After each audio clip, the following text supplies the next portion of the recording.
Welcome to Millionaire Blueprint. Today we're diving into the extraordinary story of Steve Jobs, a man whose vision and perfectionism transformed technology, design, and entertainment. From the revolutionary iPhone to the Mac and Pixar, Jobs' genius created products that changed the world. But behind his brilliance was a ruthless drive, one that often alienated colleagues and strained relationships. In this video, we uncover the genius and the tyranny behind Apple's empire and the lessons every entrepreneur can learn from his legacy. He could make a phone revolutionary or fire anyone who disagreed with him. Steve Jobs wasn't just a visionary, he was a perfectionist, a tyrant, and the genius behind Apple's most iconic creations.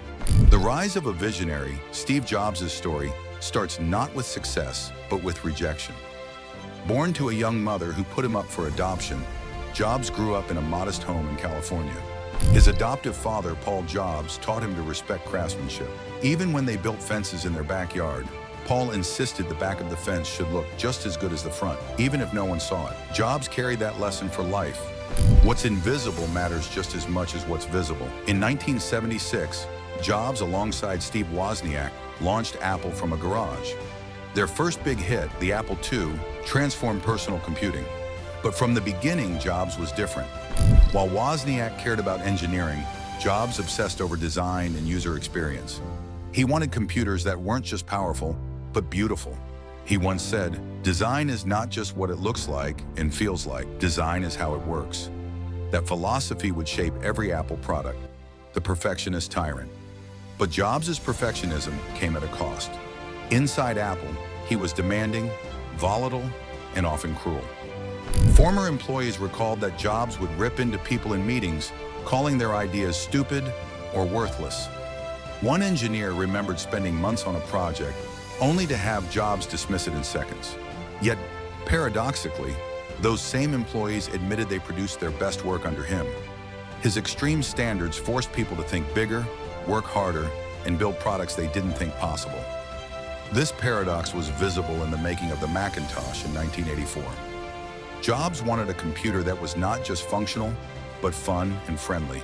He insisted on a smiling Mac icon when the machine booted up.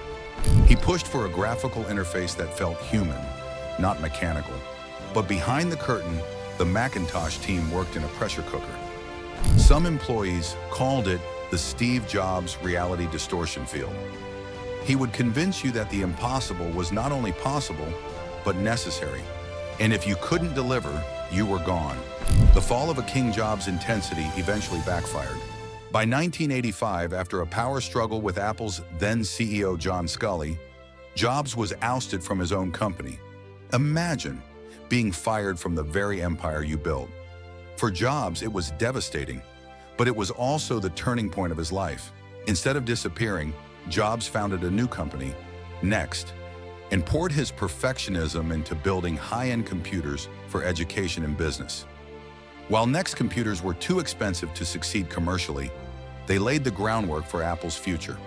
In fact, Next software became the foundation for what we now know as macOS and iOS. At the same time, Jobs bought a small computer graphics company from George Lucas. That company? Pixar. Under Jobs' leadership, Pixar produced Toy Story, the world's first full-length computer-animated film.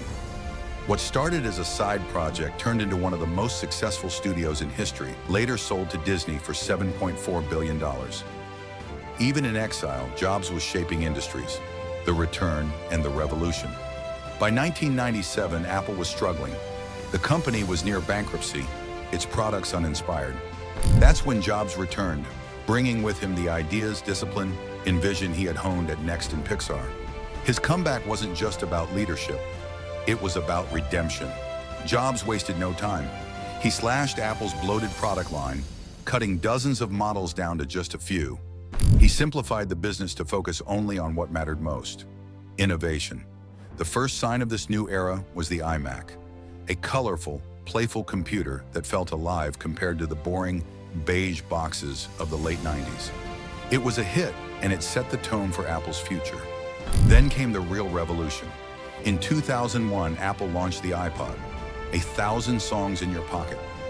Jobs' obsession with simplicity made the device revolutionary. He famously rejected dozens of prototypes because they weren't perfect enough. That obsession worked. The iPod didn't just change music, it saved Apple. But Jobs wasn't done. The iPhone in 2007 redefined not just phones, but the entire idea of personal technology. Jobs demanded that the touchscreen be flawless, the interface intuitive, the design elegant. He pushed teams to deliver what seemed impossible. The world's first true smartphone was born, and with it, a trillion-dollar industry. The dark side of greatness. Yet behind every breakthrough was a trail of broken relationships. Jobs' colleagues described him as both inspiring and terrifying. He could look at a design and instantly see flaws others missed, but he could also humiliate people in front of entire teams. One employee said, "Working with Steve was like being in the presence of God, but also the devil." His personal life reflected the same contradictions.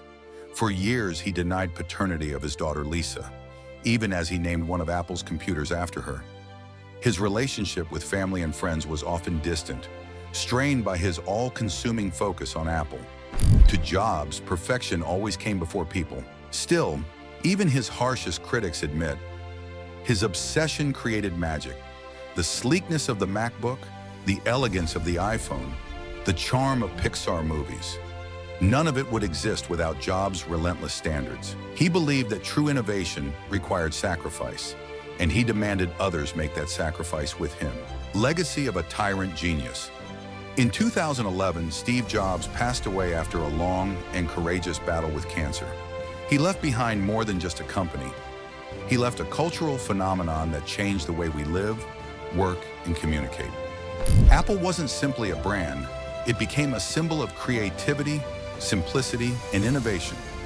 Every product he touched, from the Macintosh to the iPhone, from the iPod to the iPad, carried his unmistakable vision and obsession with perfection.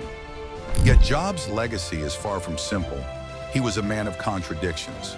On one hand, he was a genius leader, someone who could see the future before anyone else and inspire teams to achieve the impossible.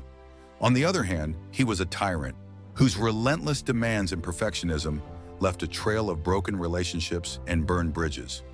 Employees and colleagues often described him as both inspiring and terrifying, a man who could push you to your limits and make you produce your best work, yet simultaneously crush your confidence.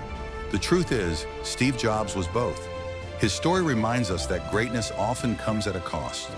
Visionaries are rarely easy to work with, but their determination, obsession, and willingness to challenge everything around them can change the world.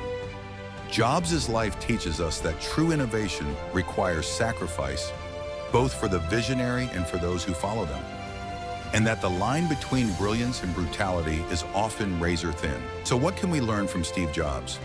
On one hand, never settle for good enough. On the other, remember that success without compassion leaves scars. Jobs changed the way we work, communicate, and even dream. But he also showed us the fine line between brilliance and brutality. This was the story of the genius and tyranny behind Steve Jobs' Apple empire. Thanks for watching Millionaire Blueprint. If this inspired you, hit the like button, share it with someone who loves innovation, and subscribe for more stories of the world's most iconic entrepreneurs. Until next time, keep building your blueprint for success.